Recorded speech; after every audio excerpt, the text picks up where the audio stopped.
Greetings everyone, my name is Etterville and welcome back to my Let's Play of A Valley Without Wind. In the last part, I was able to defeat two of the evil overlord's lieutenants, but sadly I lost two of my characters in the process. Not in the battle itself, but in the process of getting there. Specifically the wind shelter missions when placed over the lava fields. One fell into a lava pit and never was able to get out, and the other died because of all the enemies, specifically the raptors mauling me to death. Anyways, here's a battleground mission. The battleground mission is you have a series of allies on the left side, and you have an ally base over here.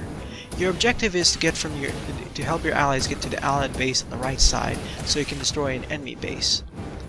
Of course, the enemy base has decided to summon creatures, monsters from all different time periods. And preventing you from going past some of these areas are these barricades. The ones I'm mousing over, for example. Each one has a different element which fires at you. Light, fire, entropy, earth, etc, etc. And they have a different series of weaknesses, usually not of the same element they attack with. So you must destroy them in order for your allies to go forward. You can go without your allies, but when you turn up the combat difficulty, it's not really recommended. Your allies act like meat shields. They look a lot like Skelebots, in fact. And also in addition to this, any of the cleaving effects of your enemy spells and your own spells, and aka any spells that would pass through enemies or you, have been removed. So that's a little bit better, and you can use your allies as shields. You also get things like command flares, so you can basically have some basic commands of ordering your troops around, spreading them in, or making them focus. This will be more important when the combat difficulty is raised. Enemies will not drop health pickups upon death, but you can rush back to your base in order to get a health pickup. Once you're at the enemy base, you basically need to destroy it, and the mission is a success. Rather simple, but you have to be very cautious when the enemy difficulty is ramped up.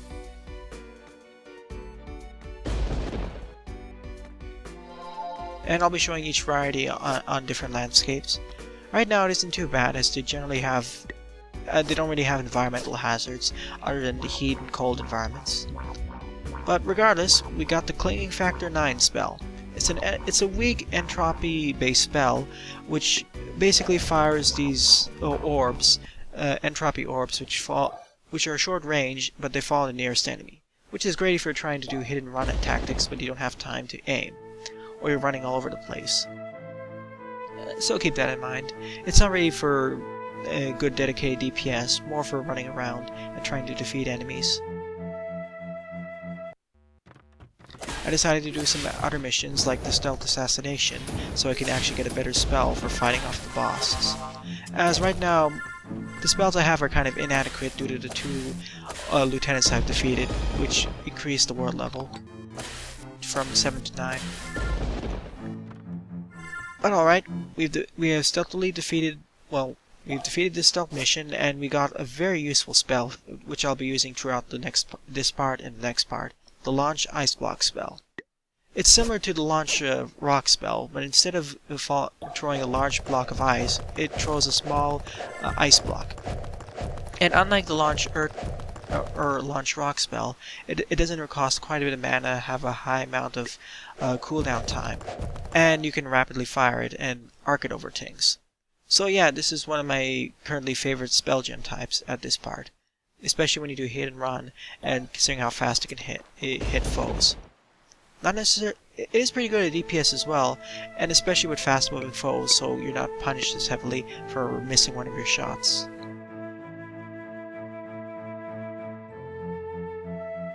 Now the lieutenant's on the northeast, but I decided I wanted to do a few other things. Like over here, I found another Journey to Perfection mission. This is a little bit different, as before. Well, I did have a Journey to Perfection mission that was indoors, but this is a different format. I will be showing the other building formats for Journey to Perfection, as well, especially for outdoors, as due to the different monster types and whatnot, it can get more and more challenging, depending on which area you're in. especially small enemies or enemies which have area of effect attacks like these casters. They're especially annoying. And you can't really use spells that seek enemies like Clinging Factor. That would make things so much easier, but that would make spells like Clinging Factor OP for these missions. So sadly we can't use them.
Alright, I completed that mission, and I got the Rock Slide 9 spell gem as a reward.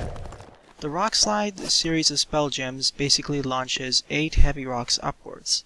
However, I can't really use it now as it costs 600 mana per use, and unless I sacrifice a lot of my health enchants and or attack enchants, I won't be able to use it. I'll probably use it when I get a more magic-oriented character. Alright, I did some placement of Guardian Power Scrolls, so at this point I decided to make use of my Seek Survivor Scrolls, and decided to rescue characters from a new era. Normally you would have to find these mainly in secret emission areas, usually found deep in the areas you have to scout forward, or underground, but I decided to manually do it here. So I'm deciding to start rescuing characters from the Wild Garden Age. You can find characters in the Wild Garden Age if you follow rescue missions in lava fields, or lava areas in general. Basically, characters from that age are more reptilian in nature, but you'll see in a moment. Anyways, now we basically need to get to the bottom and get back up. Seems simple, similar to others, but boy is it a lot more difficult, mainly because of these lava pools. The acid pools weren't as bad as before, but because the lava pools break the crates you have, you can die pretty easily. Because in the acid pools you could have just used the platforms to get back up, but because the acid pools don't actually, or you can use crates to get out of the acid. But here, because of lava, which breaks the wooden crates, because lava via fire burns wood through the intense heat, it melts all the crates, so you're stuck there. Unless, of course, you're a naturally high jumper, have a high jump enchant, or you transmogrify into a bat. Unfortunately, by doing so, especially with transmogrify a bat, or some of the other enchants, which I don't exactly have yet. Well, I do have some, but it's not enough for some of the areas. You can basically get trapped in there, and if you transmogrify a bat, because you have to take off your heat suit, the amount of damage I would take is enormous. I tried doing it in the previous part to escape a huge lava pit during one of the wind shelter missions, but I wasn't fast enough, so my character perished. And in the next rescue mission of the 4 that was generated, I'll show you how devious it can get. Many of which is actually because of the increase in platform difficulty, which I incurred it myself. But yeah, there's our reptilian friend. I do like that each character from each age does have a different naming scheme. Like here we have name the adjective.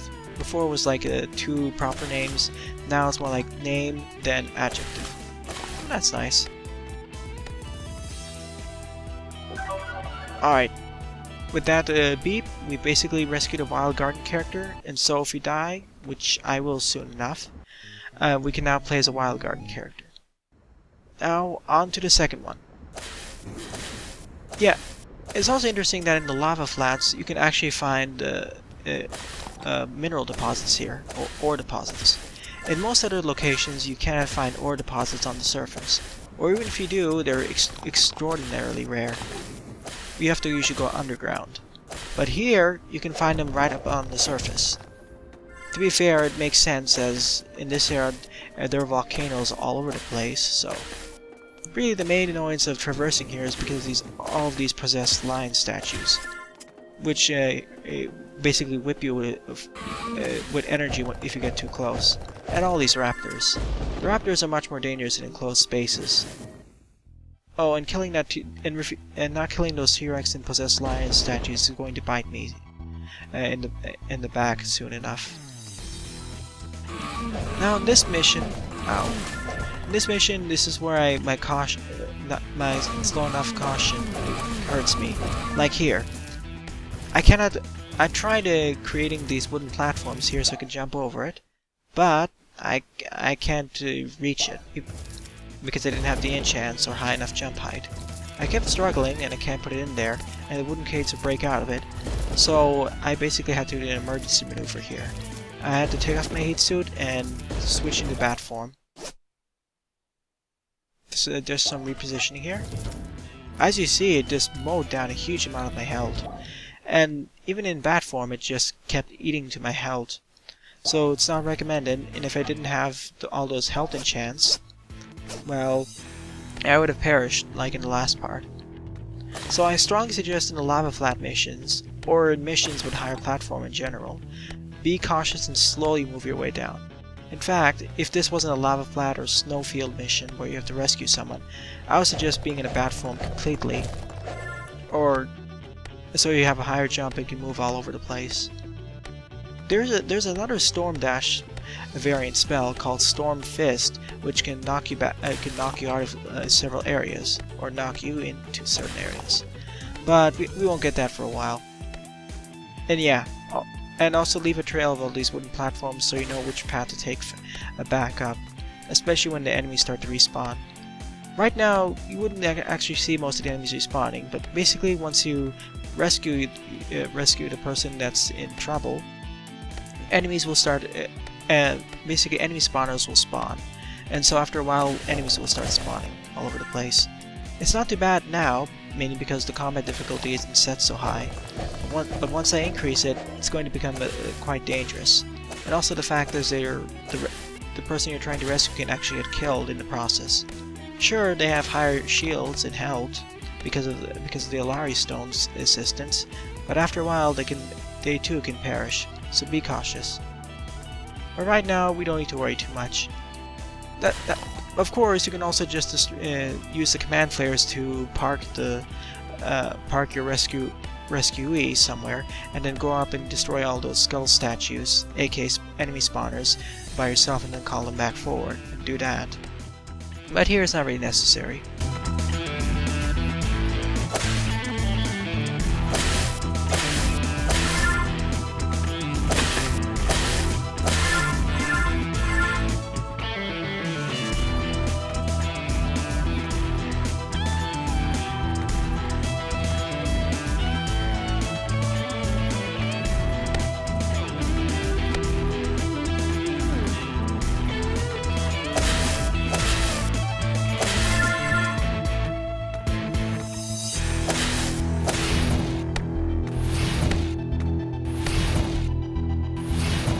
Oh, and I forgot if I mentioned this earlier. If there's an enemy that comes too close to your rescuee, he'll start attacking back, as demonstrated by the raptor and now this unfortunate T-Rex. Again, this pool of lava is so annoying. Or is it magma?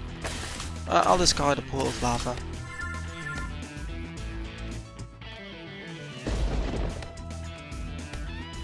There we go.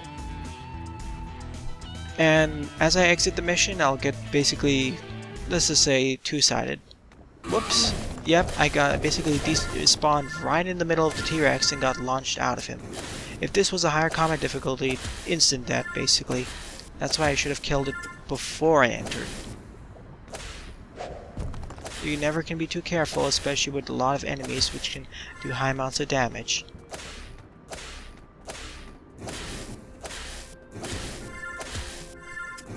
But yeah, now just making my way out of this and on to the next rescue mission.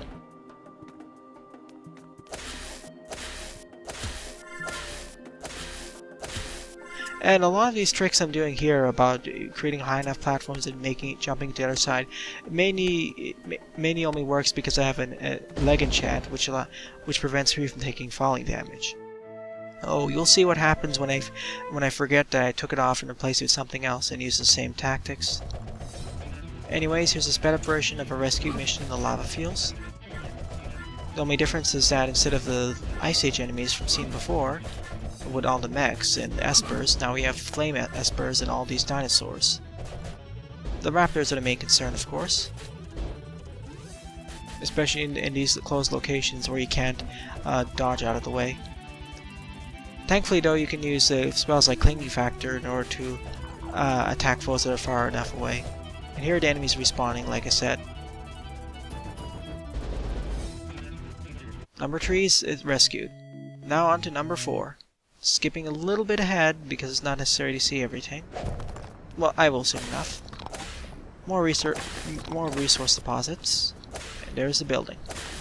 Yeah, the mission starts spawn building. It's usually in a good place, but sometimes it's in a strange location.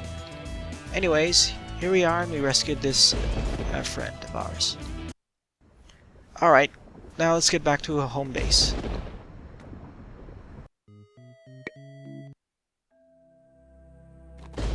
But yeah, I've rescued about 4 members of the Wild Ages era, which is basically question mark AD or whatever. And I have enough farms to support them. Of course, the main thing with Wild Garden Age characters is that even though they're cold and heat tolerant, which only another character type shares specifically, they are very bad runners and jumpers, aka they don't jump as high and they're slow runners. Their slow running is not too much of a problem with things like Storm Dash, but their low jumping height can be a problem with platforming segments, especially in things like those magma pools. Alright, at this point I wanted to take on the Evil Overlord's lieutenant there, but it was too far, so I wanted to repeat something I did in content number 1. That is, defeat the lieutenant in the windstorm.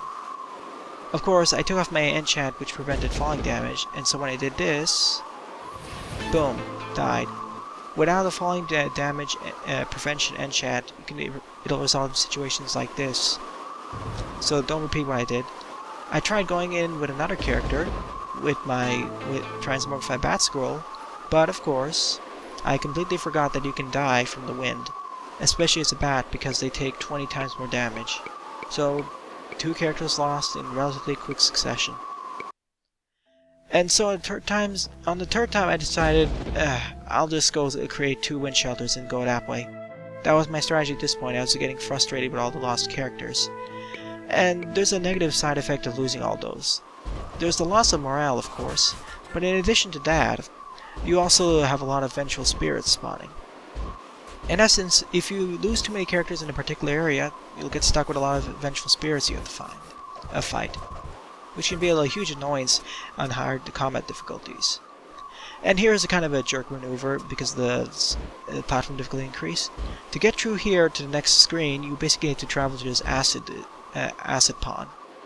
I do have an enchant for acid called Acid Gills, but if you didn't have it, well, you have to go either eat a lot of damage from the wind and acid combined, or just go back and grind for it.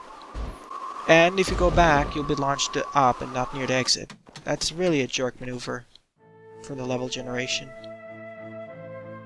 Alright, and here I decided I was going to spend 9,000 conscious shards, mainly because I really didn't want to have to go through another wind segment again. It's not too bad, but having to grind for all of them through missions and monster slayings is quite annoying.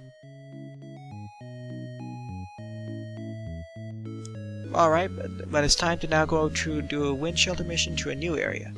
It's time to actually do a wind shelter mission in an abandoned town. And yeah, I find these to be much more annoying than the ice ones.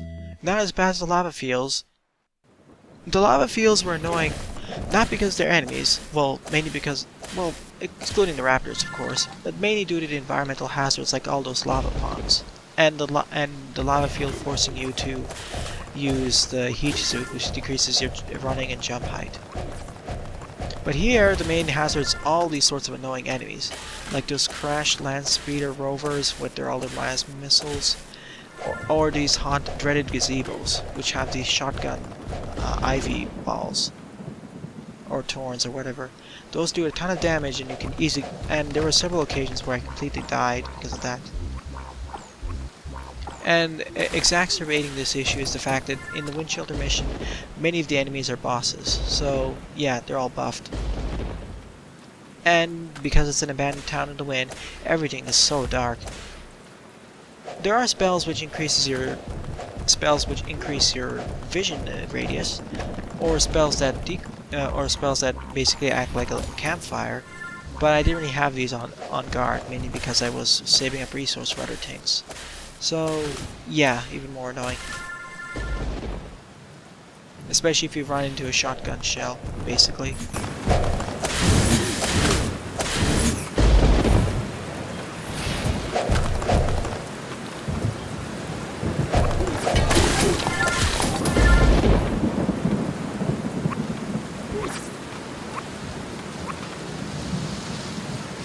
But with that, we've finished this wind shelter mission. Much better than I anticipated, and so now we have access to the evil overlord's castle. Just a quick detour back to base, and we'll be visiting it.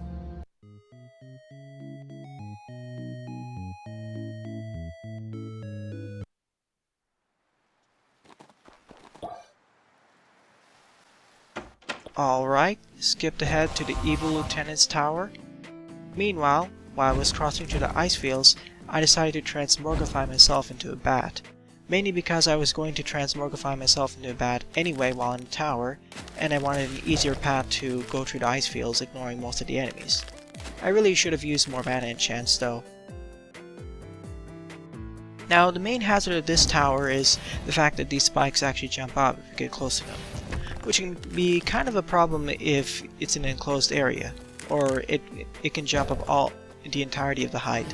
And as a bat, it's also kind of even more hazardous because I take more damage. I can easily dodge them, but for bigger characters without the miniaturize spell, yeah, it can be kind of a thing, especially with higher combat damage in the addition of many more spikes. And these of course block most shots and are of course indestructible. So yeah, kind of annoying. Normally these wouldn't actually jump up. But otherwise, it's the usual evil overlord's lieutenant's tower, though with more enemies, which are much more of a hazard compared to the normal espers and bats, aka the addition of all those skelepots. Anyways, time to face off against the evil lieutenant, which I was surprised to discover it was just another urban walker, J3 Riste, weak against earth and water-based attacks. Thankfully, I decided to just use my Ivy Whip, but just like any of these Skelebot foes, the missiles are the main problem. And yeah, all of those lives lost just for a walker. I was expecting something much more challenging, like one of those brimstone tornadoes, or one of those grackles, or whatever those... Gargant, the Deep Woods Gargant back in Continent 1. That was a thing. But yeah, we have defeated it, and now we've raised the world level up by 1. All characters are basically level 9 now.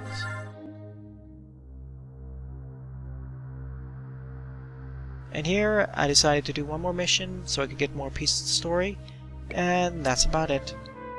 So yeah, only one more lieutenant left over, and then it's on to the evil overlord. And thankfully, they're in the same square, or region. Thanks for watching, and have a nice day. Toodles!